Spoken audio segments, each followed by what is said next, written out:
So a couple years ago, paleontologists found this T-Rex skull with bite marks all over its face. When they measured the spacing, they realized something pretty messed up. Another T-Rex had basically chewed on this guy's head while he was still alive, and somehow he survived it. But what's most interesting is that this isn't the only instance of dinosaurs acting in almost psychopathic ways. Cannibalism, extreme aggression, behavior that is often not seen in nature. So I did some digging and I found a ton of different dinosaurs that were so aggressive you could probably call them psychopathic. But more on the T-Rex. You know what's weird about the T-Rex? Everyone thinks they know this dinosaur, but most people have no idea just how screwed up they actually were. See, there's this T-Rex skull called Stan, great name by the way, and when paleontologists first looked at it, they noticed these strange holes in the back of the head. These weren't just any type of hole. They were perfect puncture wounds that went deep into the bone. And as I said earlier, once they measured those holes, guess what fit perfectly? T-Rex teeth. T-Rex while he was still alive and somehow lived through it, because the bone actually healed around the wounds, which means this wasn't some quick death. This was straight up a face-biting session that Stan had to endure and then walk around with scars for the rest of his life. But wait, it gets worse. Paleontologists started looking at more T-Rex skulls, and they found 324 different face bite wounds across different specimens. 324. That's not just a few random fights. That is a pattern. These things were just biting each other in the face on a regular basis. And these aren't gentle love bites someone's girlfriend might do to them when they're sitting in bed together. We're talking about puncture wounds from teeth that were designed to crush bone. The kind of bite that could punch through a car door. And then there's the cannibalism part. Yeah, they have found T-Rex bones with other T-Rex teeth marks on them. These are not from fighting marks. These are feeding marks, the kind you get when something is slowly stripping meat off bones. Even the toe bones had bite marks, which means after the big chunks were gone, they were still there picking at the scraps. Yes, your favorite movie dinosaur was actually eating its own family members. This is the fearsome Gorgosaurus Rex. His name is Flapjack. And if you don't like and subscribe, he literally is going to eat you. Look at his face. This is a fearsome apex predator from the prehistoric period. You don't want to mess with him. T-Rex face biting looks friendly compared to what happened in prehistoric Madagascar. Madagascar used to have this dinosaur called Majungasaurus and holds a very special record in paleontology. It was the first dinosaur where scientists could definitively prove cannibalism happened. Not just suspect it, but actually proved it with fossil evidence that would hold up in court today. Here's how they figured it out. They found Majungasaurus bones with bite marks on them, and when they looked at those bite marks under a microscope, they could see the exact spacing and shape of the teeth that made them. They then compared those marks to every single predator that lived in Madagascar at the time. Nothing matched, except for Majungasaurus teeth. The bite marks had these parallel scratches from the serrated edges of the teeth, and the spacing was perfect. It wasn't some other dinosaur eating Majungasaurus. It was Majungasaurus eating Majungasaurus. And this wasn't just a one-time thing. They found multiple specimens with the same evidence, which means this was normal behavior for them.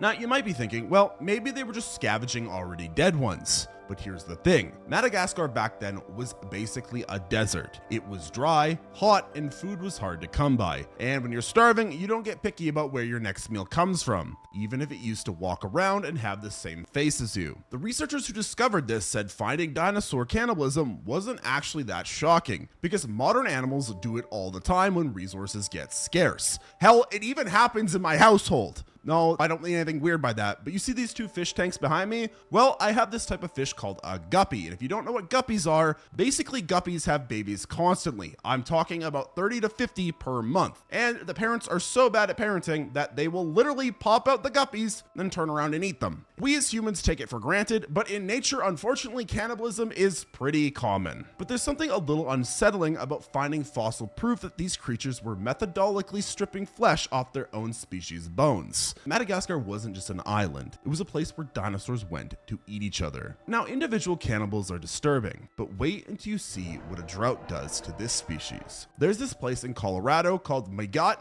Quarry, and paleontologists thought they'd found a normal dinosaur graveyard, just a bunch of Jurassic period fossils that died together during some bad times 150 million years ago. Then they started counting bite marks. Out of 2,368 bones they dug up, a third of them have been chewed on, and not by modern scavengers, but by other dinosaurs. And when they looked closely at which bones had the bite marks, 17% of them came from other meat-eating dinosaurs, including Allosaurus bones that had been gnawed on by other Allosaurus. Now, when you find bite marks on a leg bone or a rib, that makes sense. Predators go for the meaty parts, but these paleontologists were finding bite marks on toe bones and spine pieces. Those are the kind of bones that don't have much meat on them at all, which means these Allosauruses weren't just hunting, they were desperate. The quarry represents a drought, a really bad one where water sources dried up and everything started dying. And when large predators get hungry enough, they stop being picky about what they eat, even if what they eat used to look exactly like them. In fact, one of the bite marks they found was so big that only a massive Allosaurus could have actually made it. So we're talking about giant carnivores fighting over scraps of dried up landscape, and when the smaller ones died, the bigger ones just kept eating. The paleontologists studying this said Allosaurus probably weren't picky eaters to begin with, but during droughts, scavenging and cannibalism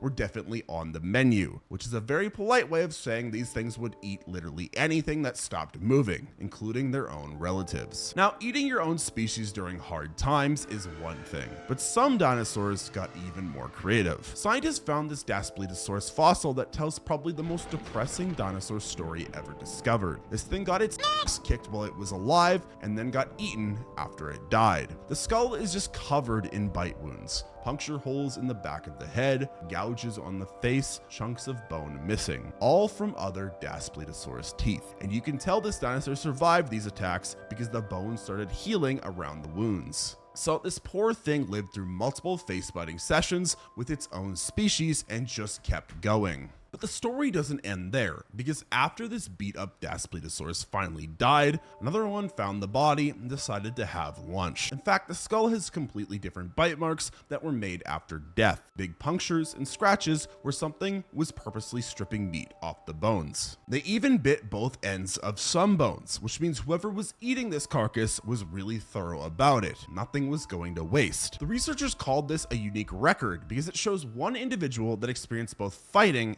and cannibalism. This dinosaur got bullied its entire life by other members of its species and then finally became their dinner when it finally died. And apparently this wasn't unusual behavior. Face-biting scars show up on most Tyrannosaur fossils. These things were just constantly beating each other up and then eating whoever lost. The whole thing kind of paints a scary picture of Tyrannosaur society that's just completely brutal. You spend your life getting your face chewed on by your neighbors, and when you die, those same neighbors show up to your funeral with napkins tucked under their necks ready to eat you. You know, it makes you appreciate humanity a little bit more, doesn't it? Now, getting bullied by a couple dinosaurs sucks, but imagine getting jumped by 7. 7 giant predators died together in Argentina, and not just any predators, Mapusaurus, each one about the size of a city bus with jaws that could bite through a car. When paleontologists dug them up, they found adults, teenagers, and juveniles all in the same spot. Different ages, but they all died at the same time in the same place, which means these things likely lived together. And when you're a 10-meter long carnivore hanging out with 6 of your buddies, you're not the type of dinosaur that hunts rabbits.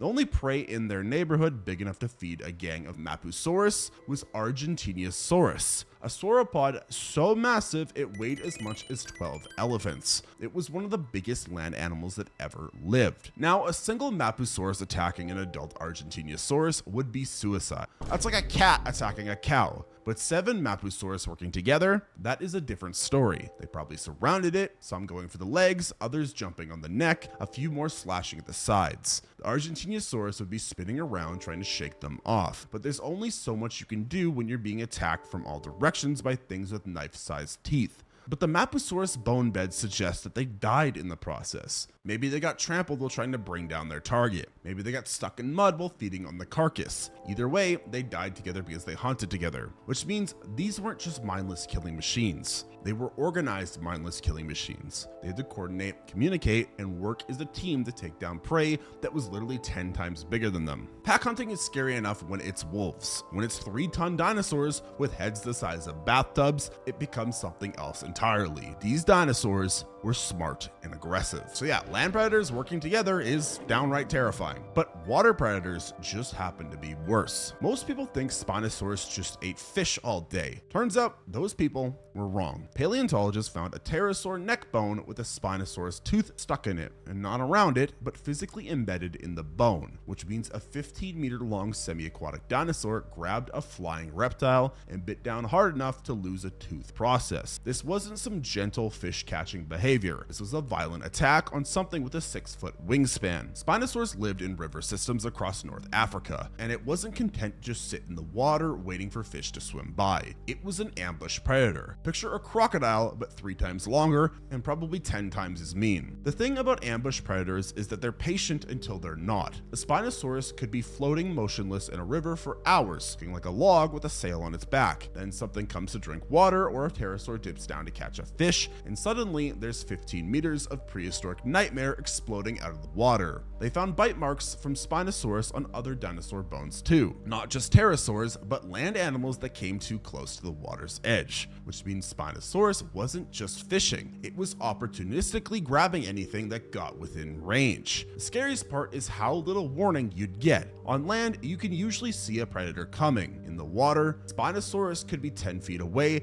and you'd never know until those jaws are clamped around your leg. And once it had you, those massive claws would hold you underwater while those cone-shaped teeth punched holes through whatever they could grab. Modern crocodiles are already terrifying enough. Spinosaurus was just that concept scaled up to absurd proportions. So while Spinosaurus hunted alone, it was definitely an extremely aggressive predator. But let's move on to a pack hunter, because some raptors made a fatal teamwork mistake. Because paleontologists in Utah found a 9-ton block of sandstone that contains what might be the dumbest group death in dinosaur history. Inside this block are at least 6 Utahraptor skeletons, adults, teenagers, juveniles, a whole family of giant raptors, and mixed in with them are the remains of whatever they were trying to eat when they all died. What happened was probably this. Some herbivore got stuck in what was basically prehistoric quicksand. Easy meal, right? So one Utahraptor goes in to finish it off, but the mud is stickier than expected and now the raptor is stuck too. Then its family shows up. Instead of maybe finding a stick or thinking this through, they apparently decided the best plan was to also jump into the death trap, one by one, until the entire pack was stuck in the same mud pit, slowly sinking to their death. They found evidence that some of the raptors were stepping on each other as they sank, which means this went from a simple hunting trip to complete chaos pretty quickly. These were supposed to be smart predators, and they managed to kill themselves and step over each other to try and save themselves to get out of dying, which is pretty messed up when you think about it. These dinosaurs are known to be pack hunters, but this fossil suggests that they would literally kill their own family to save themselves. The really embarrassing part is that Utahraptor were massive. We're talking about raptors the size of polar bears with 9-inch claws on each foot. They could probably take down pretty much anything they wanted. Apparently, their weakness was basic physics and mud. Each Utahraptor was built more heavily than other raptors, with thick leg bones and huge muscles for jumping on prey and holding down. All that muscle and claws, and they got defeated by wet dirt. This fossil block is still being studied, but it's already clear this was a complete disaster for everyone involved. But at least those Utahraptor died quickly, unlike their smaller cousins' victims. Deinonychus basically invented the whole pack of raptors thing that shows up in every dinosaur movie. The reason we know they hunted in groups is because they kept dying next to their food. Paleontologists found multiple sites where Deinonychus remains were scattered around the skeleton of Tyrannosaurus, which was this big plant eater about the size of a small bus. The first time they found this, they thought maybe the raptors died trying to take down this massive herbivore in some heroic last stand, but then they kept finding the same thing, Deinonychus teeth and bones around 10 tons Tyrannosaurus carcasses. In fact, they found 14 different sites across Montana and Oklahoma, all with the same setup. Now, Tyrannosaurus was way bigger than any individual Deinonychus. We're talking about something that could kick hard enough to shatter ribs, and it probably weighed more than all the raptors attacking it combined. So either these raptors were incredibly stupid, or they figured out how to work together. The evidence points to working together, but not in a cute, coordinated way you see in nature documentaries, more in the chaotic feeding frenzy way you see when hyenas find a dead elephant. Some researchers think the raptors didn't even cooperate that much.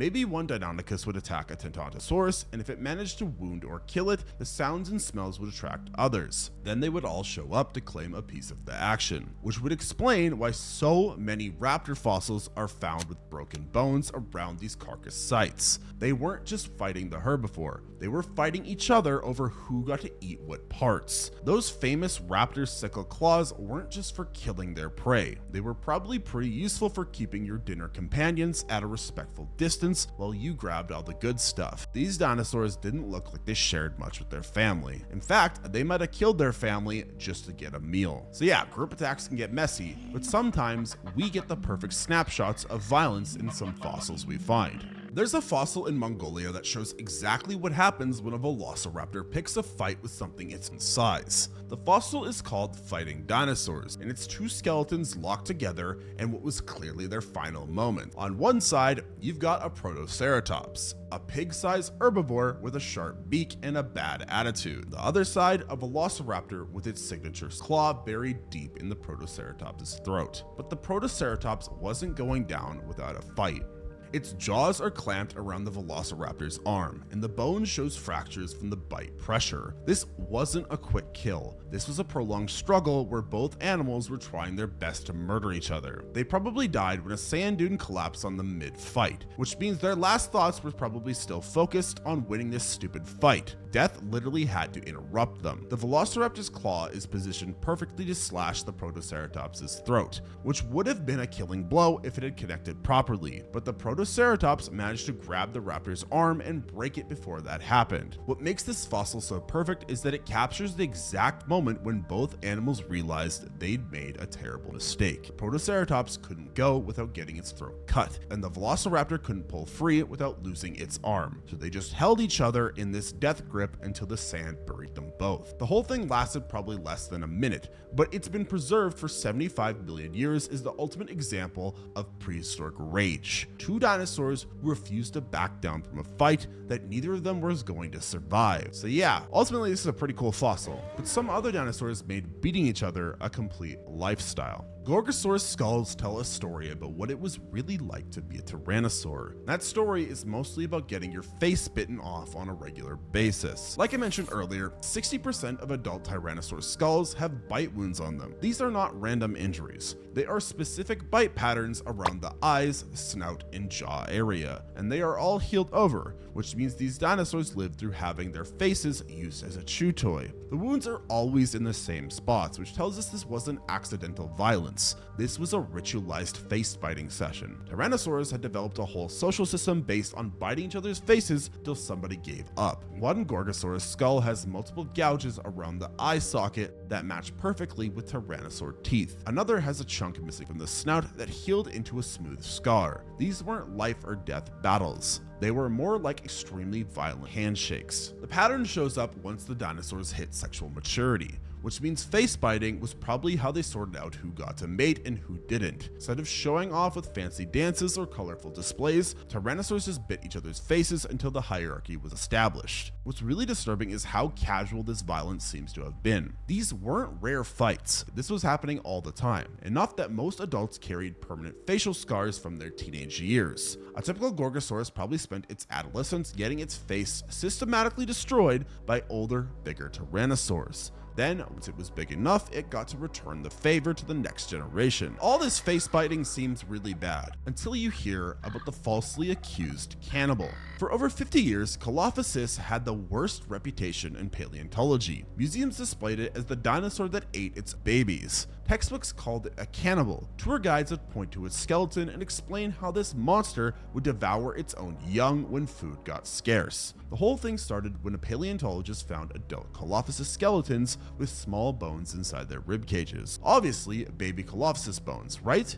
What else could they be? Well, turns out they weren't baby Coelophysis bones at all. In 2006, someone finally bothered to take a closer look at those stomach contents. They discovered the bones actually came from small crocodiles and lizards, not baby dinosaurs. The cannibalistic Coelophysis had just been eating regular prey the whole time. But even worse, some of those stomach contents weren't even inside the adults. They were just juvenile skeletons that happened to be lying under the adults when they all died together. We spent 50 years of calling this dinosaur a baby killer because nobody checked the actual work they were doing. The researchers who ended up clearing the Coelophysis' name were probably pretty embarrassed about the whole thing, but the damage was already done, and that's why we're talking about this dinosaur in this video. Coelophysis still gets called the cannibal dinosaur in older books and websites that haven't been updated yet. Its reputation is basically ruined forever because paleontologists in the 1950s jumped to conclusions. Ultimately, the real story is way more boring. Coelophysis lived in groups, ate small animals, and occasionally died together during droughts or other disasters.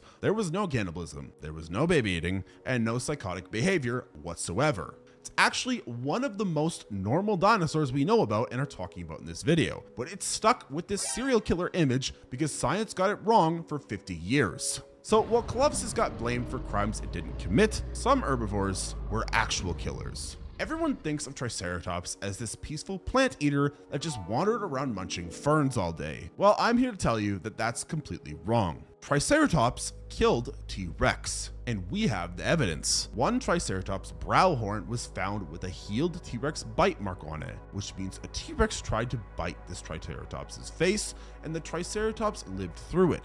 But more importantly, paleontologists have found T-Rex bones with suspicious holes in them that match the size and shape of Triceratops horns. We're talking about 3-foot-long spears attached to a 12-ton battering ram. When a Triceratops charged something, physics was not on the target's side. The horn wounds they found suggest Triceratops didn't just defend themselves, but they also went on the offensive. A scared herbivore runs away. Aggressive one lowers its head and charges. These weren't accidents. They were duels. These were two massive horned dinosaurs ramming into each other until one of them backed down or got seriously hurt. They were basically living bulldozers with attitude problems, and they used those horns for everything from territorial disputes to dating negotiations. So yeah, T-Rex might have been the apex predator, but Triceratops was a thing that made apex predators think twice before picking a fight. The peaceful plant eater thing is just good marketing. This thing was a psychopath. It's like how people today think hippos are fat, peaceful herbivores. Do not ever get near a hippo. It will brutally murder you. I would rather be near a tiger than a hippo if I'm being honest with you. Hippos are huge. But moving on from Triceratops, let's talk more about the spike wounds we briefly mentioned. An Allosaurus tailbone sits in a museum in Utah with a perfectly round hole punched through it. The hole is exactly 3 centimeters across, and the edges show signs of healing, which means this Allosaurus lived this injury for months before dying. That hole was made by a Stegosaurus tail spike. The match is perfect. Size, shape, angle, everything lines up. A Stegosaurus swung its tail during a fight and drove one of those massive spikes right through an Allosaurus vertebrae, then somehow managed to pull it back out without breaking the spike off. This wasn't defensive behavior. This was violence with precision. 10% of Stegosaurus tail spikes show damage from hitting something hard during their lifetime. The tips are broken off or chipped, with new bone growth showing they lived through these impacts, which means Stegosaurus were regularly using those spikes to stab things, not just waving them around as threats. Another Allosaurus was found with what looks like a fatal spike wound to the hip bone, and there was no healing on that one. Whoever delivered that blow hit something vital, and the Allosaurus died pretty quickly afterwards. The physics of a Stegosaurus tail swing are actually terrifying. Those spikes could be 3 feet long, and the tail muscles were massive. When a Stegosaurus put everything into a swing, those spikes were moving fast enough to punch the bone and keep going. Paleontologists have found Stegosaurus back plates with bite marks on them, showing that predators did try to attack from above, but the plates weren't the real defense. They were just a distraction. The real weapon was always behind them, waiting for the predator to get close enough. Stegosaurus could kill you with 4 spears attached to its butt, and it regularly did. Now, spikes are deadly, but some herbivores preferred the sledgehammer approach. Physics calculations show that an Ankylosaurus tail club could generate enough force to shatter the leg bone bone of a T-Rex. Not crack it, not bruise it, but completely shatter it into pieces. The club was essentially a bowling ball made of solid bone attached to a tail that was pure muscle. When an Ankylosaurus swung that thing, it was delivering about the same impact as getting hit by a pickup truck, and they have evidence these clubs were actually used quite regularly. But the really interesting evidence comes from the Ankylosaurs themselves. They found an ankylosaur called Zool with damaged armor plates on its sides that show signs of healing. The damage pattern suggests another ankylosaur hit it with a tail club during some kind of fight, which means these things weren't just using their clubs on predators. Ankylosaur domestic disputes apparently involved trying to break each other's ribs with bone hammers. The clubs only developed when the ankylosaurs reached sexual maturity, which tells us they were probably weapons used in mating contests. Two males would stand next to each other and just wail on each other's sides until one of them gave up or couldn't stand anymore. An Ankylosaurus was basically a walking fortress that could end any argument with one swing of its tail. The fact that T-Rex bones show possible club damage suggests that even apex predators learn to give these things a very wide berth. Nobody wants to fight something that can break your leg from 3 feet away. Now, bone clubs can break legs, but some dinosaurs went on to weaponize their entire skull. A large percentage of Pachycephalosaurus skulls show evidence of brain injuries from head-butting contests. That's a culture built around giving each other concussions. The skulls have these weird pitted scars on the top and sides of their domes where the bone was damaged and then tried to heal itself. Sometimes the healing process got infected, leaving even nastier wounds, and the dome itself could be 10 inches thick of solid bone, which tells you exactly how much impact these things were designed to absorb. They didn't just bump heads gently during mating season, they were ramming into each other hard enough to cause permanent brain damage on a regular basis. One skull, called Stan Patchy, has massive gouges carved into the dome. Another specimen has a circular wound where a chunk of bone was literally punched out and then healed over. These were not accidents. They were the result of organized head-to-head combat between animals with weaponized skulls. The really disturbing part is that many of these injuries happened to juveniles. Young Patchies were getting their brains rattled before they even reached adulthood, which means this wasn't just territorial disputes between adults. This was systematic violence that started early and continued throughout their lives. Some of the infected skull wounds probably killed them slowly, because getting your skull cracked is bad enough, but when the crack gets infected and starts rotting, that is a whole different level of suffering. Patchies basically turned headbutting into an extreme sport, except the only prize was brain damage, and the losers often died from the injuries weeks later. They spent their entire lives giving each other traumatic brain injuries as a form of social interaction, and somehow they thought this was a good system that was worth continuing for millions of years. That's why I think that is the most psychopathic dinosaur out there, because while it's not a carnivore, giving each other brain damage for your entire life is just crazy. If you think I missed any other aggressive dinosaurs you'd like to see me talk about, make sure to comment them down below. If you enjoyed watching this video, make sure to like this video and subscribe to the channel for more content just like this. And if you want to watch another one of our videos, click that video on screen now, because I'm sure it'll be even better than this one.